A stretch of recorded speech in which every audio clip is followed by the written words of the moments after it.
Friends, कैसे हैं आप सभी। आई होप आप सभी ठीक होंगे, सेफ होंगे। Welcome back to our YouTube channel. मैं पूजा ढिल्लो। आज हम बात करने वाले हैं 8th क्लास के सेकंड चैप्टर की, और इसके अंदर हम स्टार्ट करेंगे जो कि आपका माइक्रोब्स के ऊपर है सब कुछ। तो डिटेल में पढ़ते हैं। पहला आपका फिल इन द ब्लैंक्स है। एनसीईआरटी की ये पूरी एक्सरसाइज है।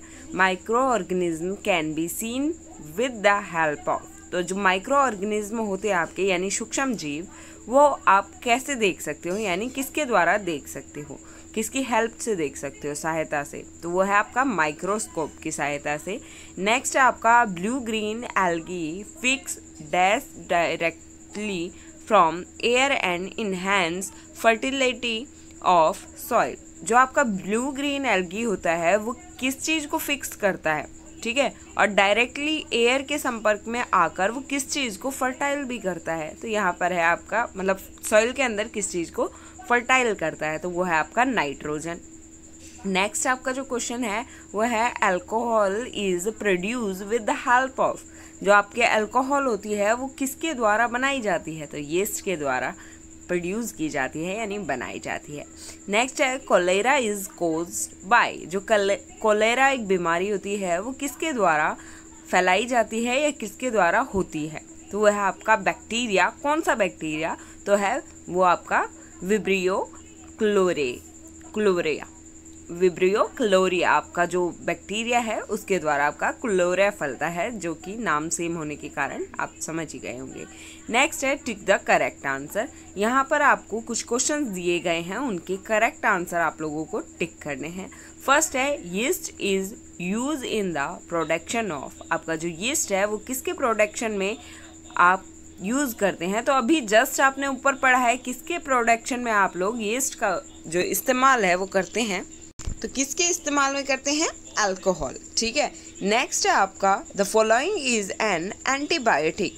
ये जो नीचे दिए गए हैं इनमें से कौन सा एंटीबायोटिक है। आपको पता है कि यीस्ट एंटीबायोटिक नहीं है, अल्कोहल एंटीबायोटिक नहीं है, और सोडियम बाइकार्बोनेट भी क्या है, एंटीबायोटिक नहीं है। तो इसका मतलब आपका स्टेरियोटोमाइसिन आपका जो है वो क्या है, एंटीबायोटिक है, ठीक है। नेक्स्ट आपका है carrier of malaria causing protozoa is. जो प्रोटोजोआ होता है जो कैरी करता है मलेरिया का, वो कौन होता है भाई, कॉकरोच सबके घरों में होते हैं, मोस्टली मिल जाते हैं किसी किसी के या कहीं भी, या हाउस फ्लाई यानी मक्खियाँ आपकी, बटरफ्लाई तो भाई बहुत ही प्यारी चीज़ है, तो ये तो नहीं होते हैं, तो ऑब्वियस सी बात है ये नहीं है, तो कौन होगा, फीमेल एनाफ्लीज मॉस्किटो। आपका जो मच्छर होता है यानी फीमेल मॉस्किटो, आपका जो एनाफ्लीज फीमेल मॉस्किटो होती है वही आपका क्या करती है, फैलाती है किसको, मलेरिया को। नेक्स्ट है the most common carrier of communicable disease. तो सबसे नॉर्मल और सबसे जानी पहचानी कौन सी ऐसी चीज़ है जिसके द्वारा, जो संपर्क के द्वारा बीमारी फैलती है, वो फैलती है, तो भाई चींटियों के द्वारा नहीं फैलती, आंट के द्वारा नहीं फैलती है, ठीक है, स्पाइडर के द्वारा भी नहीं फैलती है, और ड्रैगन फ्लाई के द्वारा भी नहीं फैलती है, तो किसके द्वारा फैलती है, हाउस फ्लाई के द्वारा, ठीक है। नेक्स्ट है द ब्रीड और आइडल ब्रोंग राइजेज बिकॉज ऑफ। ये आपका कह रहा है जो ब्रेड है उसका जो डो है वो किसके द्वारा राइज किया जाता है, ठीक है, हीट के द्वारा, नो, हीट होगी तो राइज हो जाएगा, नहीं, ग्रेडिंग के द्वारा नहीं, फिर आपका क्नोइंग के द्वारा नहीं, ग्रोथ ऑफ यीस्ट सेल्स के द्वारा, किसके द्वारा, ग्रोथ ऑफ यीस्ट सेल्स के द्वारा। नेक्स्ट है the process of conversion of sugar into alcohol. जो अल्कोहल मतलब शुगर को जब अल्कोहल में बदला जाता है तो उस प्रोसेस को क्या कहते हैं आपका, क्या उसे नाइट्रोजन फिक्सेशन कहते हैं, या मोल्थिंग कहते हैं, या फर्मेंटेशन कहते हैं, या फिर इन्फ्लेक्शन कहते हैं। तो भाई नाइट्रोजन फिक्सेशन तो सॉइल के अंदर होता है, मोल्थिंग भी नहीं है, तो क्या है आपका फर्मेंटेशन, यानी किसी भी चीज़ का राइज होना आपका क्या होता है, फर्मेंटेशन होता है। नेक्स्ट है match the following. Match the following के अंदर आपको यहाँ दिया गया है, तो बैक्टीरिया क्या होता है, कोज करता है किस चीज़ को, आपका क्या होता है, कोजिंग ऑफ कोलेरा। आपका जो बैक्टीरिया होता है वो किसको फैलाता है, कोलेरा को फैलाता है। यानी आपको क्या करना है, सीधे सीधे मैच करके मैं आपको दिखाती हूँ। यहाँ से आए और यहाँ से आके अभी मैं आपको दिखाती हूँ, यहाँ से ई पे मिलाना है। उसके बाद आपका राइबोसोम है। राइबोसोम क्या करता है, फिक्सेशन ऑफ नाइट्रोजन करता है। फिर आपका है लैक्टोबैसिलस। लैक्टोबैसिलस आपका क्या कहते हैं, सेटिंग ऑफ कर्ड करता है। फिर यीस्ट है आपका, यीस्ट क्या करता है, आपका बेकिंग ऑफ ब्रेड करता है। उसके बाद आपका आ गया प्रोटोजोआ। प्रोटोजोआ क्या करता है भाई, कॉजिंग ऑफ मलेरिया, ठीक है। उसके बाद वायरस आपका एड्स फैलाता है। ये आपके मैच द फॉलोइंग हो गए हैं। नेक्स्ट हम नीचे जाते हैं। Can micro organism be seen with the necked eyes. क्या जो माइक्रो यानी सूक्ष्म जीव हैं उनको नंगी आंखों से देखा जा सकता है? बिल्कुल भी नहीं, ठीक है। तो यहाँ सबसे पहले नो लिखोगे। फिर है इफ नॉट, अगर नहीं तो how can they be seen, तो कैसे वो देखे जा सकते हैं? तो micro organism can not be seen by naked eyes because, क्योंकि दे आर वेरी स्मॉल, वो बहुत ज़्यादा छोटे होते हैं। दे कैन बी सीन, इनको देखा जा सकता है बाय यूजिंग माइक्रोस्कोप, माइक्रोस्कोप का इस्तेमाल करते हुए इनको देखा जा सकता है। नेक्स्ट क्वेश्चन है आपका, what are the major groups of micro organism. जो माइक्रो ऑर्गेनिज्म होते हैं उसके मेजर ग्रुप कौन कौन से हैं? तो नीचे आपको यहाँ नाम दिया गया है, bacteria, fungi, protozoa, algae and virus. ये सभी आपके क्या होते हैं, ग्रुप होते हैं माइक्रो ऑर्गेनिज्म के। नेक्स्ट क्वेश्चन है, name the microorganism which can fix atmospheric nitrogen in the soil. जो सॉइल है उसके अंदर नाइट्रोजन जो है उसको फिक्स कौन करता है? एटमॉस्फेयर में यानी हमारे पर्यावरण में जो नाइट्रोजन है, गैस है, उसको कौन फिक्स करता है? तो वो है आपका राइजोबियम, ठीक है। नेक्स्ट आपका है, write 10 lines on the usefulness of micro organism in our lives, सही है। उसके बाद आपको यहाँ 10 लाइन लिखनी है, ऐसी 10 लाइन जिसके अंदर आपके जो सूक्ष्म जीव हैं वो आपके जीवन में यूजफुल होते हैं। तो चलिए लिखते हैं, use of micro organism are listed below. ये नीचे आपको माइक्रो ऑर्गेनिज्म की लिस्ट दी गई है जो यूजफुल होते हैं वो। They are helpful in cleaning up of the environment. ये हमारे पर्यावरण को साफ करने में हमारी मदद करता है। For example the organic waste, यानी जो आपके वेजिटेबल पील्स वगैरह होती हैं, एनिमल वेस्ट होता है जो, उन सभी को ये क्या करते हैं, ब्रेक डाउन करते हैं इनटू हार्मलेस, मतलब हार्मलेस ना बनाकर उनको यूजफुल बनाते हैं और यूजफुल सब्सटेंस में बनाते हैं बाय द बैक्टीरिया। फिर आपका curd constant several micro organism. जो कर्ड है यानी दही है उसके पास बहुत सारे माइक्रो ऑर्गेनिज्म होते हैं।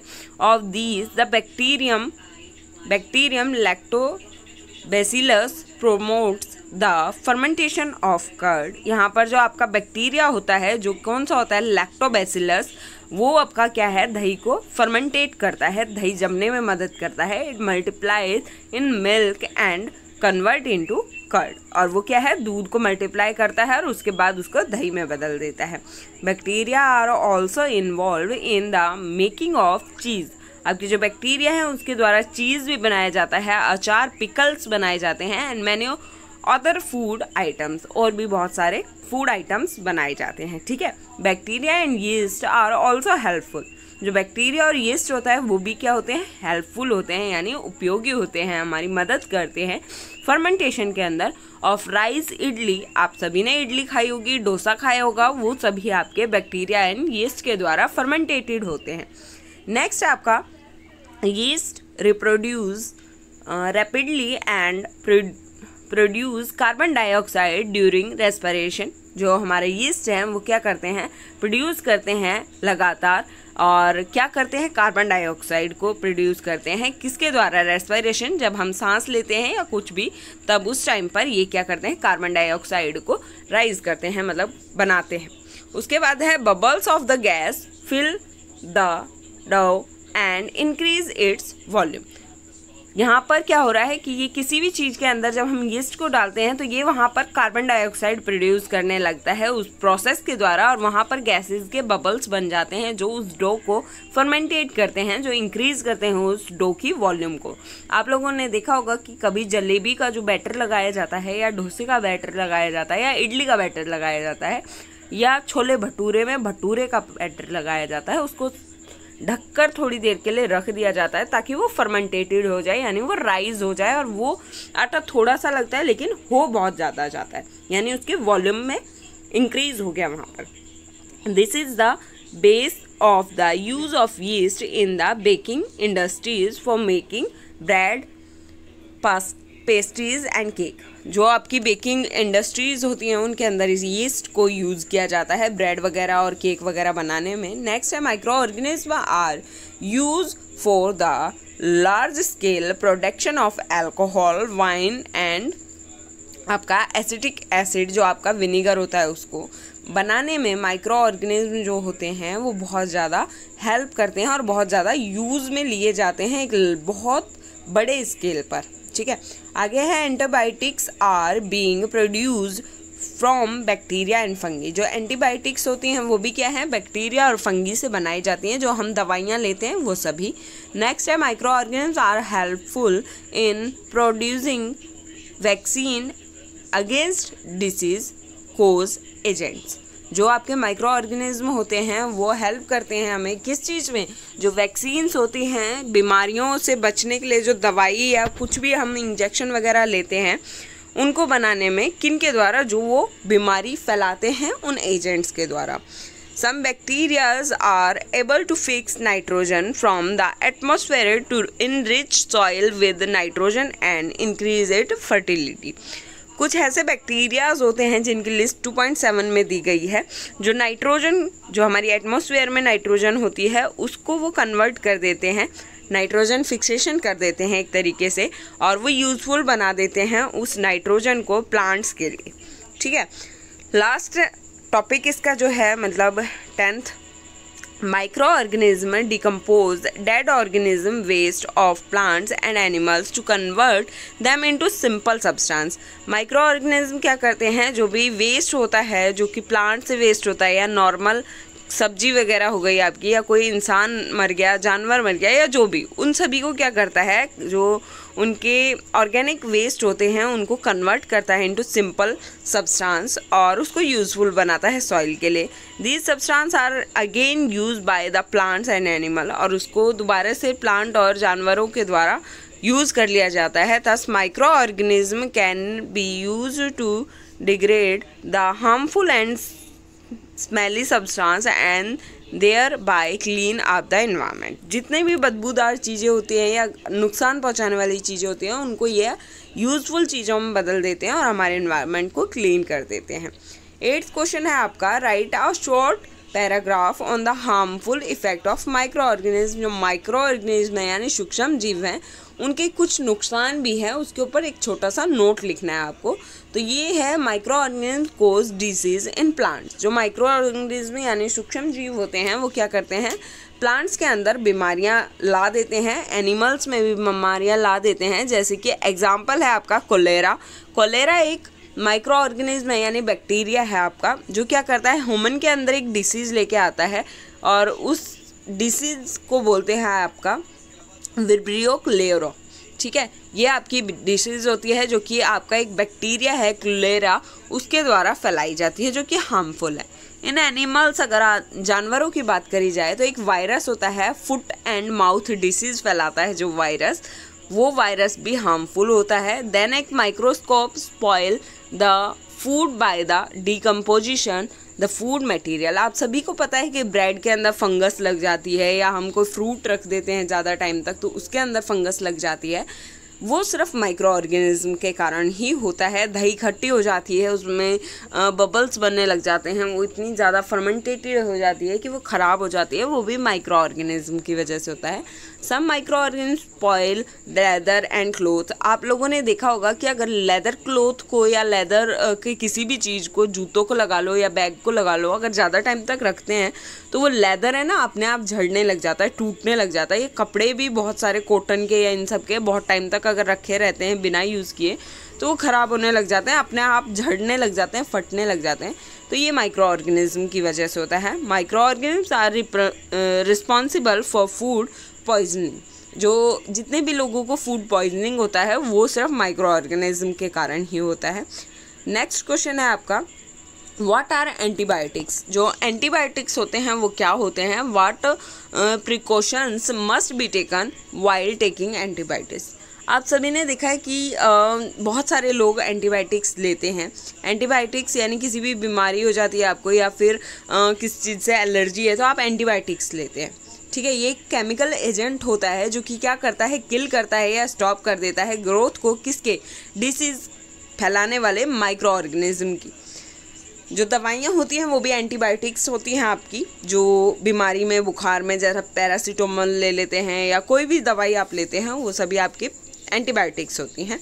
Antibiotics should be taken only on the advice of a qualified doctor. जो एंटीबायोटिक्स होती हैं वो सिर्फ एक डॉक्टर की सलाह से लेनी चाहिए, वैसे नहीं लेनी चाहिए। Also one must complete the course prescribe by the doctor. और बस लिमिटेड उतनी ही लेनी चाहिए जितनी एक डॉक्टर ने आपको प्रिस्क्राइब यानी बताई है कि इतनी दवाई आपको लेनी है और इसके अलावा आप दवाई नहीं लेंगे। तो ये था आपका लास्ट क्वेश्चन इस चैप्टर का। आई होप आपको समझ में आ गया होगा आपका चैप्टर, जो कि है माइक्रो ऑर्गेनिज्म। बहुत ही इंटरेस्टिंग चैप्टर हैं एंड प्लीज़ जल्दी से अपनी नोटबुक में कर लीजिए, याद कर लीजिए। All the very best. Do like, share and subscribe my channel. Have a great day. Take care.